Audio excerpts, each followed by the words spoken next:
organised here. It's I guess it's 8:59 here west of Melbourne, southeast Australia.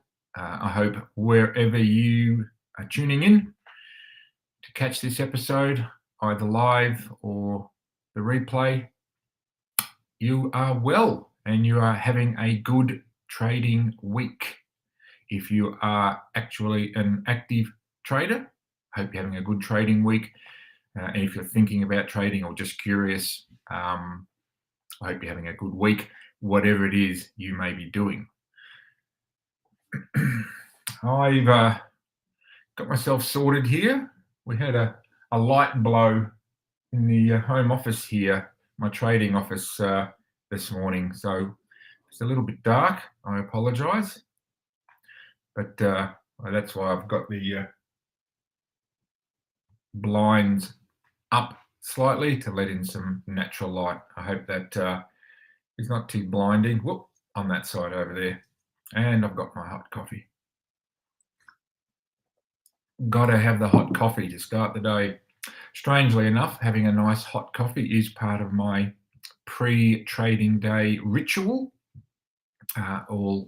All traders that I know that are sort of pro-level traders have very clear daily rituals, how they start and prepare for their trading day. But that's a topic for another day.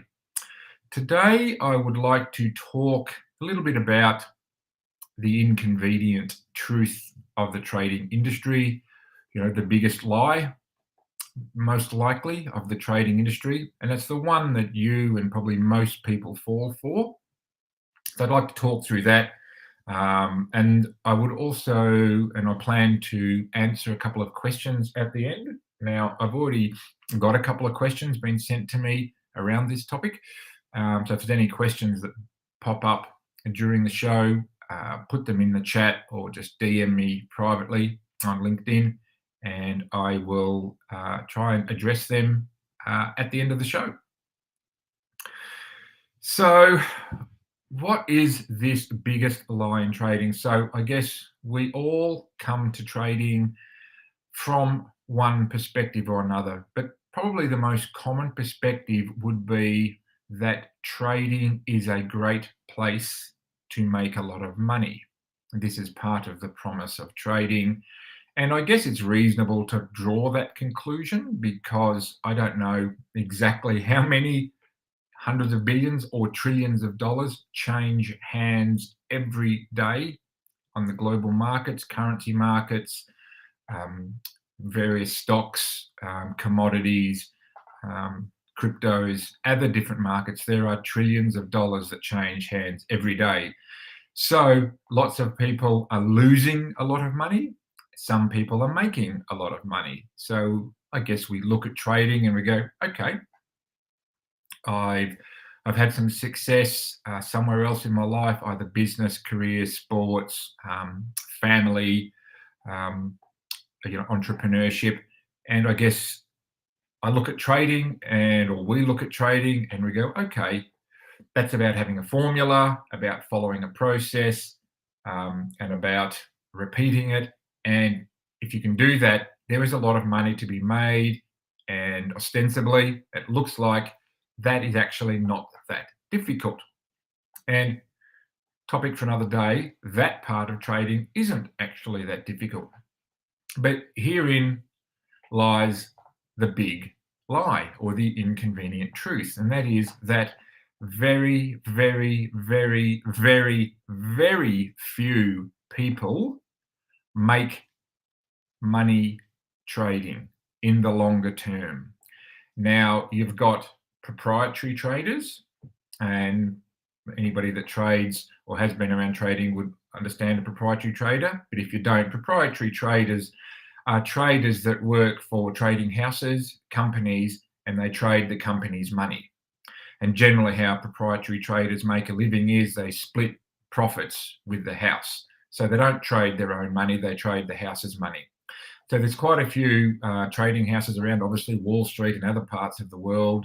In fact, some of those trading houses now employ traders to work from home, that if they fit their criteria, and they trade with the company's money, following a system very, tightly managed, and they split profits with the house. So there's those sorts of traders. Then you've got retail traders, which I'm a retail trader, and that is the vast majority of traders are traders. They are ordinary, everyday people from different walks of life who are trading with their own money. Okay, so out of proprietary traders, most proprietary traders, if they stay in the industry for a decent amount of time, are profitable because you don't survive. It's a very cutthroat industry. If you don't make money for the house, you're out. Yes, you can have a few losses along the way, but you must make money for the house over time. Otherwise, you're out. Totally apart from that, you wouldn't be making any money yourself. So you almost got to exclude, in some ways, proprietary traders because they aren't trading with their own money. Then you've got everyone else, the other 99.99% of traders who are people like you and me who come to trading and see the opportunity, the lifestyle, the challenge, and most of all, the unlimited financial opportunity. That's really the big lie, because out of all retail traders, there would be, you know, depending on who you ask, anywhere from 1%, maybe 5% of traders, retail traders, that make really good money over time. So you've got to ask yourself why, of course. And I guess the truth of the market is, the inconvenient truth is, that the vast majority of people, you and most people, must lose money over time for the market to exist. I hope that makes sense. So for the market to actually exist, most people must lose money in order for the small percentage to make lots of money.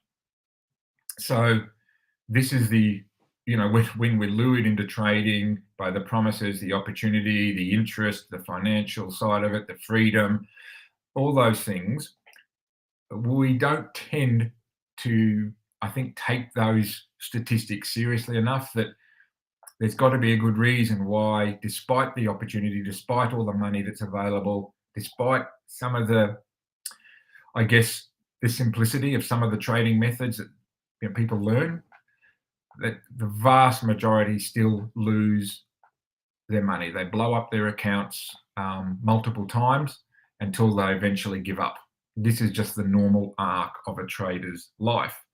The truth is, to become a successful proprietary trader even, but certainly a retail trader, you have to commit to the long grind of learning, trial and error, losing money over and over and over again, and of course, transforming your beliefs about what winning means, and ultimately falling in love with the process. So, what do I mean by falling in love with the process? I mean, being able to flawlessly execute your trades, keeping detailed records, journaling every day, working out your own personal level of risk-taking capacity, the never-ending learning, the constant discipline, changing and transforming yourself, mastering your emotions.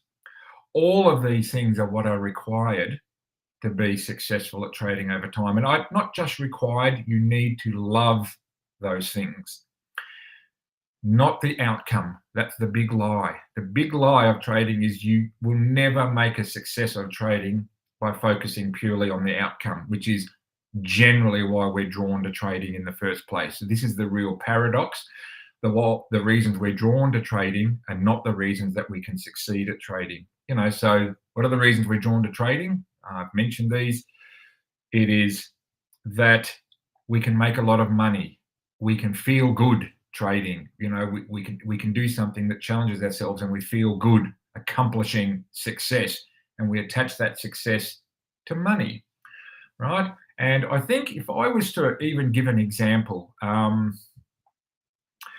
think a lot of the trading industry, either intentionally or inadvertently, creates this image that, you can make a lot of money with one trade. And if I'm being totally honest with you guys, you actually can. It's not that hard to come in with a wad of money, almost like going to the casino and going, you know what? find a roulette table, put all your money on black or red, which is about the best odds in gambling, 50-50, near enough, and you double your money and walk away, or you lose all your money and walk away. That's about the best odds in gambling. Now, in trading, you can come into trading, and if you've got the capital, you can put your capital into a trading opportunity and get lucky and make a lot of money really quickly on one or two trades. And I've seen a lot of people do that. And it's incredibly dangerous because it does tend to create a sense of euphoria, a sense of I've got this, a sense of I'm in control here. And nothing could be further than the truth. So this perception that that's what trading's about, that feeling of excitement and thrill that you can get from a big trade that makes a lot of money. That's not the reality of success at trading. The reality of success at trading is the long, arduous grind of learning, trial and error, spending money, losing money, making money. And obviously, implicit in that is self-discovery. For me personally, probably the hardest but ultimately the most rewarding part of trading was what it reveals about yourself. This is the great unspoken truth of trading, is to be any good at it over time. It strips away all of your masks, all of your long held beliefs about yourself, some of the lies and I guess stories that we've been telling ourselves in the world about our identity. All of that gets stripped away. And if you're not prepared to allow that to be stripped away and to work your way through that incredibly vulnerable space, there is no way to make it in trading. Right. So this is why this ability to have compassion for yourself, to not to start to tame that inner voice, that inner critic that's very damaging, very critical, very negative self-talk that is built up over our lifetime. When that flares up, when our pretenses and protections get stripped away by trading, which is what it does, right? So for me personally, that was the biggest part of trading. The actual intellectual knowledge part of it, I didn't actually find that difficult. And a lot of the traders I know and people I've coached and other people that I associate with, it's pretty common. It's actually not that difficult to learn how to trade. There are so many different ways to trade, different systems, methodologies, markets that you can actually trade. Okay, so that's not the hard part. And you can take that knowledge to the nth degree. There are so many different layers of knowledge that get revealed over your trading journey. You never stop learning. That's one of the things I love about trading. But the bit that is most confronting is that it strips away your outer layers, and really who you are at your core gets revealed, which I think is a good thing. And this is why when you hear, when you get into trading, and I talk about this a lot, and I think there's some good psychology and mindset coaches out there that talk about this, not just in trading, but in the world in general, is to actually work on yourself is the key to developing as a trader. And the two are really intertwined and inseparable. And this is, again, where I say the big lie in trading is revealed. It's not about making a lot of money. It's not about just rinse, wash, rinse, repeat, however that cliche goes. You must be prepared to work on yourself. Now, would you get into trading?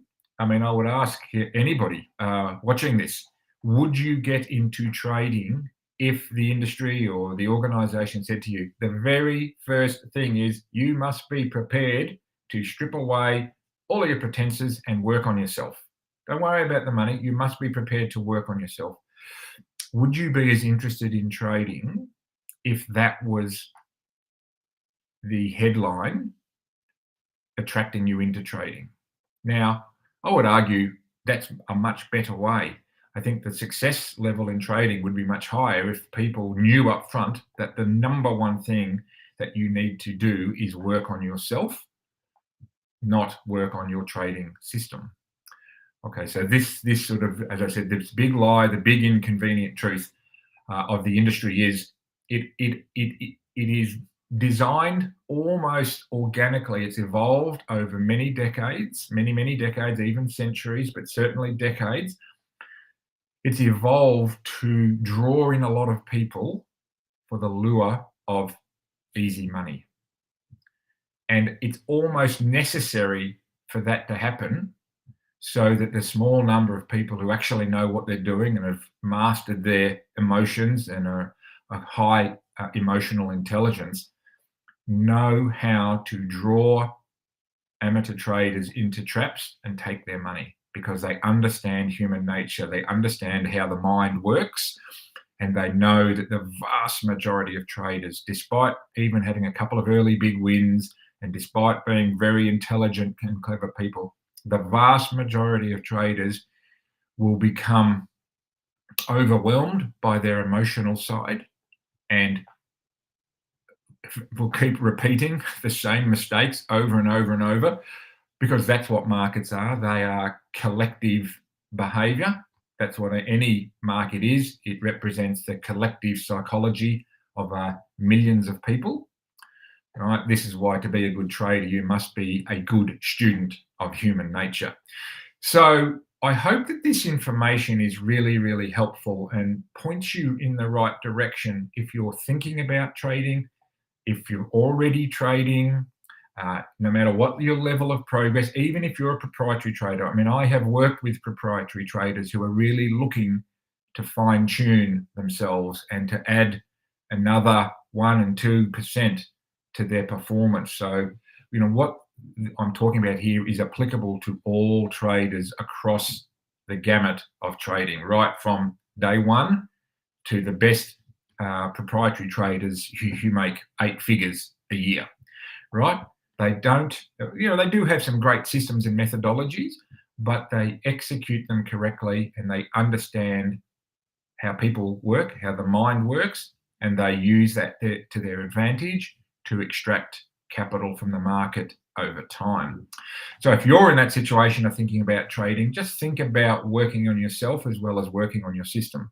Now, I would like to now go from that inconvenient truth, which again, just in summary, is that most people must lose all their money in order for the market to exist.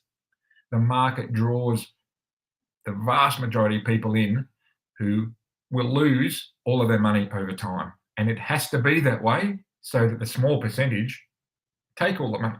That is the only way the market is never going to be 50-50. It's not even going to be 80-20. It's above 90-10.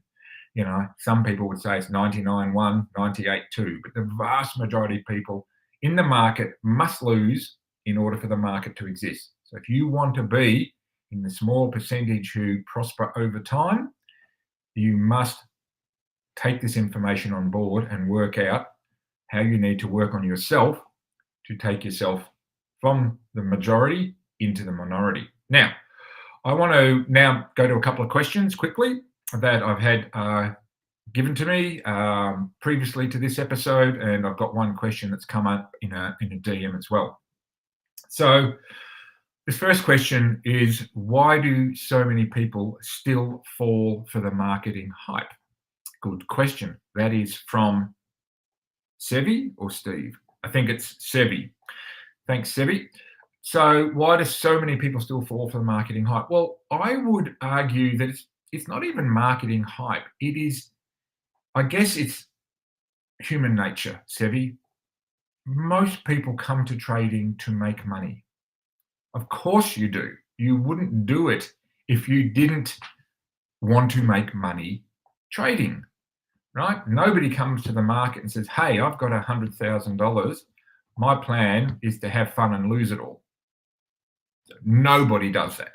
So we all come to the markets wanting to make money. So the natural outcome of that is that the marketing will be designed to appeal to that sense, that need, that drive, right? That deeply held need that if I make money, that proves I'm good at this. That proves that I'm a worthy person. That proves that I matter. This is why people fall for the marketing hype. Always have and always will, Sevi. So again, if you want to avoid that trap, yes, it's okay to have a plan that over time makes you money, but your plan must be based on falling in love with the process, not the outcome. What else have we got here? There's two questions here. I'll combine them into one. One's from Anne, and the other one is from Babir, I think it is. What's the best way to start in the trading industry? And I've been looking into trading. Which comes first, method or mindset? Okay, so the best place to start in the trading industry, I would say, is find a teacher that can teach you a system.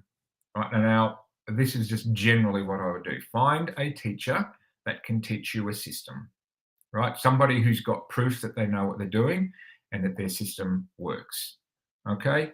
Then I would open up a simulation or paper trading account with a trading house, and I would put the system, and maybe you've adapted the system to suit yourself. Maybe you've even built the system yourself. One way or another, you've got to come to the market and test your system. The only way to test your system is to paper trade it over a sample period of time with every single trade that your system triggers, and see if that edge that you believe it has is proven to extract more money from the market than it takes. Now, that is paper trading. That shouldn't be that difficult. Now, they are the first two things. Then, most importantly, I would, and I know that this is self-serving to say this, but I mean it honestly, is that I would be investing in some mindset or psychology training and coaching before I took the next step into putting real money on the line. That's the way I would do it. Learn a system, test it through paper trading, invest some time and effort in psychology and mindset training, and then open up a real account and start to put real money on the line. Keep your losses very, very small. When you start out trading, it doesn't matter about making a lot of money. Right? You should be testing your psychology and your emotional intelligence with a small amount of money, the amount of money that you can afford to lose. Now, Mark Douglas, I think, is probably one of the smartest and best traders and coaches that's ever lived. And his way of doing this was to have a sample set of 20 trades and work out that if every single trade was a loser over 20 trades, and your amount of risk was triggered every single trade, could you afford to lose that amount of money? Would you be okay with losing that amount of money? And you've got to work out that amount of money and then put it on the line over a series of 20 or so sample trades with real money, executing your system flawlessly, without hesitation, without ambiguity, and without overthinking, and then see if your system works over a sample of 20 trades with real money on the line. Then slowly but surely, if it does, you can scale up to larger amounts of money within your risk tolerance. And slowly but surely, you'll be learning and changing yourself over time. That's how I would go about building a trading career. Hope that helps, guys. And I did have one more question. Perhaps we're getting a little bit over time here, so I'll jump to a summary. Now, for me and the people I work with and people I coach, trading is the greatest game on earth. There are trillions of dollars that change hands every day. The only way to find out if you'll make it in trading is to start. As I said, keep your losses small and learn every day. Be open-minded about change and growth, and find out if you love it. This is really what trading's about. It's about finding out whether you love the process of trading. If you don't, you probably should do something else. If it's purely about money, you probably won't make it in trading. You must love the process. And you'll only truly find that out by testing yourself over time with small amounts of money, right? That is absolutely gold, okay? You must find out if you love the process of trading, okay? Not the original reason you got in, the big lie, which is the outcome, which is making money. All right. I hope that really helps. Any questions? I mean, feel free to DM me, comment on this post, head over to the YouTube channel, put questions in there. And if you're interested in this topic and you want to see more, love you to subscribe. I'll see you again next Wednesday for another episode. Have a fantastic day or evening, wherever you may be. Happy trading.